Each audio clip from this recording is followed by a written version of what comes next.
فلسطین یہ صرف آج کا مسئلہ نہیں بلکہ پچھلے 3000 سال سے اس سٹی کو قبضہ کرنے کی لڑائی چل رہی ہے۔ آج سے 3300 سال پہلے اللہ نے موسیٰ علیہ السلام کو حکم دیا کہ بنی اسرائیل یہودی کو ایجپٹ میں فرعون کی غلامی سے نکال کر آزاد کر دو، اور پھر بہت مشکل سے فرعون نے آخر بنی اسرائیل کو آزاد کر دیا، جس کے بعد موسیٰ علیہ السلام بنی اسرائیل کو لے کر فلسطین کے پاس آئے اور کہا کہ اس سٹی پر حملہ کرو، لیکن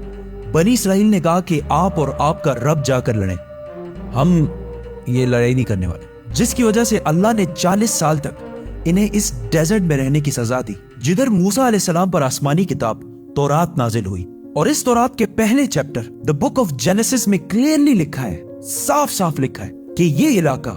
فلسطین اللہ نے صرف اور صرف ابراہیم علیہ السلام کی اولاد کے لیے رکھا ہے، جس کی وجہ سے آج تک یہ جتنی لڑائیاں چل رہی ہیں یہ اس لیے ہے کیونکہ یہودی یہ کلیم کرتے ہیں کہ تورات کی اس آیت کے مطابق جروسلم اور فلسطین پر صرف اور صرف بنی اسرائیل کا حق ہے، کیونکہ بنی اسرائیل ابراہیم علیہ السلام کی اولاد اسحاق علیہ السلام کی اولاد میں سے ہے، اینڈ اٹ میک سینس، تب تو ان کو ملنا چاہیے۔ لیکن تورات میں لکھا ہے کہ یہ علاقہ ابراہیم علیہ السلام کی اولاد کے لیے، صرف اسحاق علیہ السلام کی اولاد کے لیے نہیں۔ ابراہیم علیہ السلام کے ایک نہیں بلکہ 2 بیٹے تھے، اسحاق اور اسماعیل۔ اسحاق علیہ السلام was the father of بنی اسرائیل، بٹ اسماعیل علیہ السلام کو عربوں کا فادر سمجھا جاتا ہے، اور یہ بات صرف ہم نہیں، ایون یہودی بھی اس بات کو مانتے ہیں۔ تو انہی کی کتاب تورات کے مطابق فلسطین پر صرف اسحاق علیہ السلام کی اولاد کا حق نہیں ہے بلکہ اسماعیل علیہ السلام کی اولاد عربوں کا بھی حق ہے۔ موسیٰ علیہ السلام کے ساتھ 40 سال ڈیزرٹ میں رہنے کے بعد آخر بنی اسرائیل نے یوشع جاشوا کی لیڈرشپ میں فلسطین کو فتح کر لیا، لیکن کچھ ہی عرصے بعد یہ سٹی ان کے ہاتھ سے دوبارہ نکل گئی، اور پھر اگلے 300 سال تک بنی اسرائیل اس سٹی کو دوبارہ حاصل نہیں کر سکے۔ لیکن 300 سال بعد بنی اسرائیل نے داؤد علیہ السلام کی لیڈرشپ میں اس سٹی جروسلم کو دوبارہ فتح کر لیا، اور ان کے بیٹے سلیمان علیہ السلام نے یہاں پہلی دفعہ اللہ کی عبادت کے لیے ایک مسجد، ایک ٹیمپل بنایا۔ سلیمان علیہ السلام کے بعد یہودیوں نے فلسطین اور جروسلم پر 400 سال تک حکومت کی، لیکن 400 سال بعد بیبلون عراق میں ایک بہت ہی طاقتور امپائر بن چکی تھی، جس کے بادشاہ بخت نصر نے اپنی امپائر کو بڑھانے کے لیے فلسطین پر حملہ کر دیا اور جروسلم کو تباہ و برباد کر دیا، اور اس کے اندر ہزاروں یہودیوں کو شہید بھی کیا، اور اس ٹیمپل کو بھی تباہ کر دیا جو سلیمان علیہ السلام نے بنایا تھا۔ اور جتنے یہودی زندہ بچ گئے تھے ان ساروں کو غلام بنا کر اپنے کیپٹل بیبلون عراق لے گیا، اور 70 سال تک یہودی عراقیوں کی غلامی کرتے رہے۔ لیکن 70 سال بعد عراق پر ایران کے ایک بہت ہی نیک بادشاہ سائرس دی گریٹ نے حملہ کر دیا، جسے ہم ذوالقرنین کے نام سے جانتے ہیں۔ سائرس دی گریٹ نے عراق کی اس حکومت کو فتح کر لیا، اور یہاں جتنے بھی یہودی تھے ان ساروں کو واپس فلسطین بھیجا، اور انہیں فنڈز بھی دیے کہ واپس جا کر سلیمان علیہ السلام کے ٹیمپل کو دوبارہ بنا جو اس سے پہلے تباہ کر دیا گیا تھا۔ جس کے بعد یہودیوں نے پھر فلسطین پر 400 سال تک حکومت کی، لیکن پھر ان پر ایک ایسی حکومت نے حملہ کیا جس نے سارے یہودیوں کو یہاں سے 600 سال تک باہر نکال دیا، The Great Roman Empire، اور بنی اسرائیل پر اتنا ظلم کیا جو اس سے پہلے کسی نے بھی نہیں کیا۔ یہودیوں نے رومن امپائر سے لڑنے کی بھی کوشش کی، لیکن رومن امپائر نے ہزاروں یہودیوں کو قتل کیا، اور حالات اتنے خراب ہوئے کہ یہودی رومن امپائر سے چھپ کر غاروں میں رہنے لگے، اور رومن امپائر نے بیت المقدس، جسے پہلے سلیمان علیہ السلام اور پھر ذوالقرنین نے بنایا تھا، دوبارہ تباہ و برباد کر دیا، اور اس کے بعد یہ ٹیمپل آج تک دوبارہ نہیں بن سکا۔ رومن امپائر نے فلسطین اور جروسلم پر 600 سال تک حکومت کی، لیکن 600 سال بعد رومن امپائر نے ایک ایسی غلطی کی جو اسے کبھی نہیں کرنی چاہیے تھی۔ انہوں نے عرب میں بہت ہی تیزی سے پھیلتے ہوئے نئے ریلیجن اسلام پر حملہ کرنے کی کوشش کی، لیکن اسلامک ریلیجن اور خلافت اتنی تیزی سے پھیلتی گئی کہ کچھ ہی سالوں میں رومن اور پرشین امپائر دونوں کو فتح کر لی، جس کے بعد حضرت عمر دنیا کے سب سے طاقتور بادشاہ بن گئے، جن کی حکومت الیگزینڈر دی گریٹ کی امپائر سے بہت بڑی تھی۔ آخر مسلمان رومن امپائر کو فتح کرتے کرتے جروسلم کے دروازے تک پہنچے۔ رسول اللہ صلی اللہ علیہ وسلم نے پہلے ہی کہہ دیا تھا کہ مسلمان ایک دن جروسلم ضرور فتح کریں گے۔ اب مسلمانوں کے پاس 2 آپشن تھے، یا تو جروسلم کو اسی طرح تباہ کیا جائے جو اس سے پہلے باقی بادشاہوں نے کیا تھا، اور یا اس کا سیج محاصرہ کر لیں۔ آخر 6 مہینے بعد جروسلم کے گورنر سفرونیس نے کہا کہ میں یروشلم صرف ایک ہی شرط میں مسلمانوں کے حوالے کروں گا کہ مسلمانوں کے بادشاہ عمر خود آ کر مجھ سے ملے۔ تو خالد بن ولید رضی اللہ تعالیٰ عنہ نے سوچا کہ اب مسلمانوں کے امیر المومنین کو کیوں ڈسٹرب کیا جائے، تو وہ خود عمر بن کر سفرونیس سے ملنے گئے، کیونکہ خالد بن ولید رضی اللہ تعالیٰ عنہ کی اپیرنس بالکل حضرت عمر سے ملتی جلتی تھی اور دونوں کی ہائٹ بھی بالکل سیم تھی، آلموسٹ 7 فٹ۔ لیکن وہاں ایک شخص حضرت عمر سے پہلے ہی مل چکا تھا، تو انہوں نے کہا کہ یہ حضرت عمر نہیں ہو سکتے، تو مجبوراً خالد بن ولید رضی اللہ تعالیٰ عنہ کو حضرت عمر، اس وقت دنیا کے سب سے طاقتور بادشاہ، کو جروسلم بلانا پڑا۔ سفرونیس فل لگژری گولڈ اور سلور پہن کر بالکل تیار ہو گیا، کیونکہ اتنے بڑے بادشاہ ان سے ملنے آ رہے تھے۔ لیکن سفرونیس اور پورا جروسلم یہ دیکھ کر حیران ہو گیا کہ بادشاہ کا غلام اونٹ پر بیٹھا ہوا ہے اور بادشاہ خود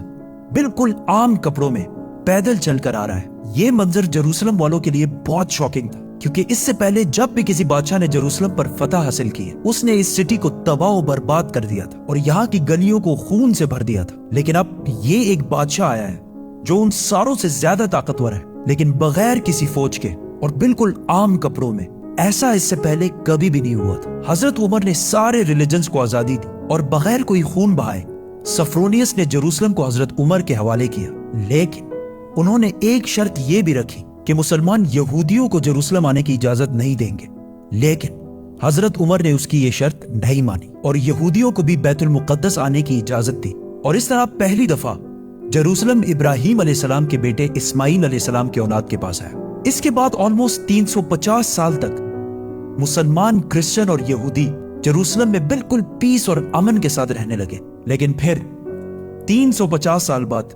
کرسچنز نے پورے یورپ سے فوج جمع کر کے جروسلم پر دوبارہ حملہ کر دیا۔ اس وقت مسلمانوں کے آپس میں بہت لڑائیاں چل رہی تھی، جس کا فائدہ اٹھا کر کروسیڈرز نے آسانی سے جروسلم کو فتح کر لیا، اور جروسلم فتح کرنے کے بعد مسلمانوں اور یہودیوں پر انبلیویبل ظلم کیا اور ہزاروں مسلمانوں اور یہودیوں کو شہید کر دیا، اور مسجدوں اور سینیگوگز کو بھی تباہ کر دیا۔ اور ہسٹری میں لکھا ہے کہ کروسیڈرز نے جروسلم کی گلیوں کو مسلمانوں کے خون سے بھر دیا تھا،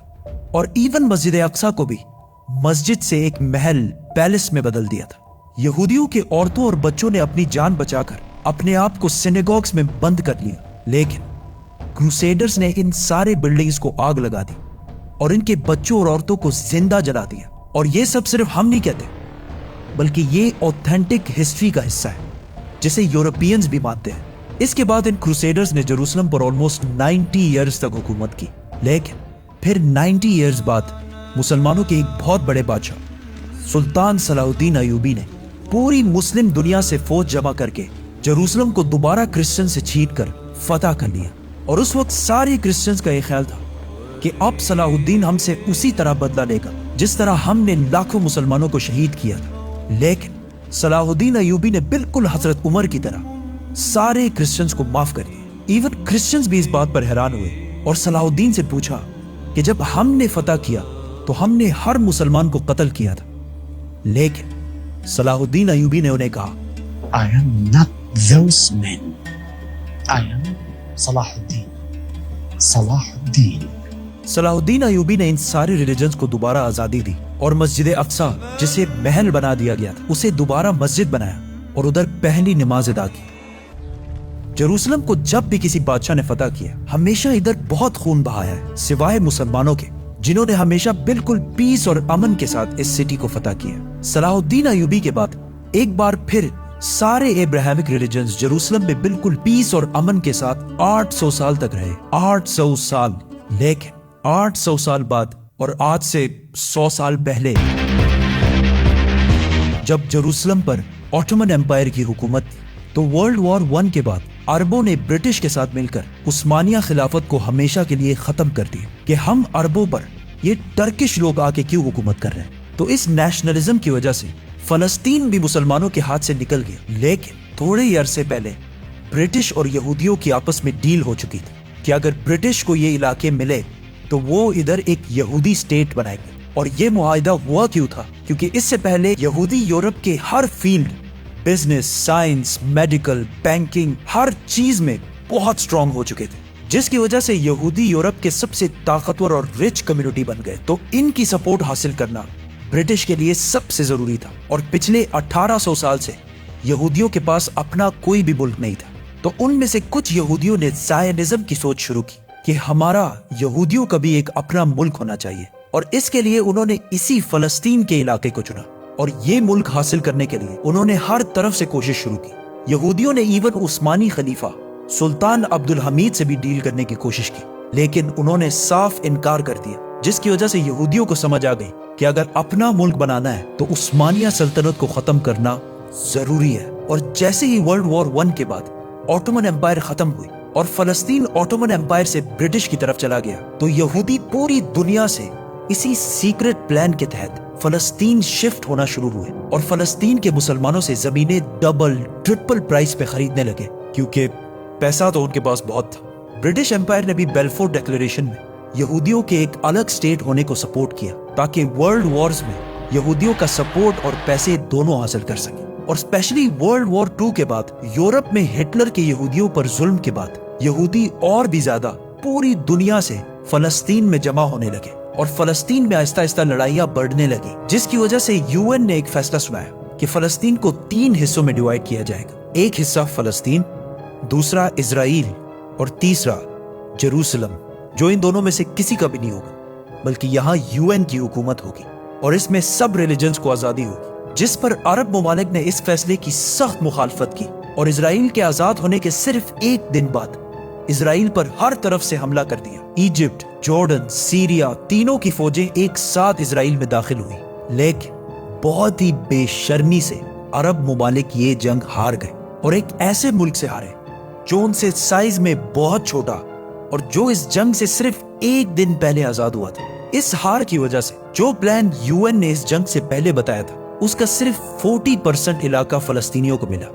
اور 60% علاقہ اسرائیل نے فتح کر لیا، اور ایون جیروسلم کی آدھی سٹی کو بھی فتح کر لیا۔ اسرائیل اکیلے یہ جنگ نہیں لڑ رہا تھا، بلکہ اس کے ساتھ پوری دنیا کا سپورٹ بھی تھا۔ ایون رشیا اور US دونوں کا سپورٹ اسرائیل کے ساتھ تھا۔ اسرائیل نے یہ علاقے فتح کر کے ٹائم بالکل بھی ضائع نہیں کیا اور 7 لاکھ عربوں کو فلسطین سے باہر نکال دیا۔ 7 لاکھ، جس کی وجہ سے فلسطین میں آہستہ آہستہ یہودی زیادہ اور عربی کم ہونے لگے۔ اس جیت کے بعد اسرائیل بہت سٹرونگ بن گیا اور پوری دنیا سے اور بھی زیادہ یہودی اسرائیل میں جمع ہونے لگے۔ اس کے بعد یہودیوں نے اپنے آپ کو عرب کے بالکل سینٹر میں ایک بہت ہی مضبوط حکومت بنا لی تھی، لیکن پھر بھی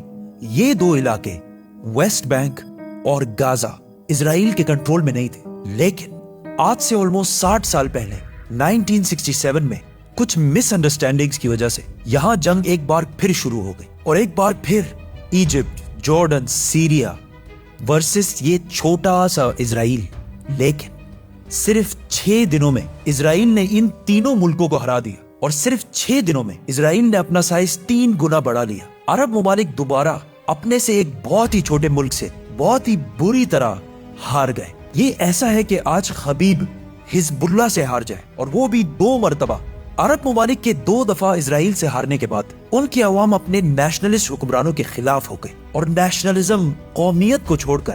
ایک نئی سوچ کی طرف بڑھنے لگی۔ دا مسلم بردرہڈ، اخوان المسلمون، جو مصر کے ایک سکول ٹیچر حسن البنا نے بنائی تھی اور جو ایک پاکستانی اسکالر مولانا مودودی کے خیالات سے انسپائرڈ ہے۔ اس سے پہلے اخوان المسلمون کا عرب میں صرف مذاق اڑتا تھا، لیکن اس ہار کے بعد اخوان المسلمون نے عرب عوام سے کہا کہ یہ جنگیں عرب کے مسلمان نہیں بلکہ یہ نیشنلسٹ ہارے ہیں جو صرف نام کے مسلمان ہیں اور ان کا کوئی، جس کے بعد عرب کی عوام اس نئے سوچ مسلم بردرہڈ کی طرف آنے لگی۔ حماس بھی اسی اخوان المسلمون سے انسپائرڈ ایک گروپ ہے، لیکن اخوان المسلمون وائلنس کے خلاف۔ اس جیت کے بعد اسرائیل نے ویسٹ بینک، گازا اور جیروسلم سب پر قبضہ کر لیا اور آج تک یہ سارے علاقے اسرائیل سے دوبارہ کوئی بھی نہیں چھین سکا۔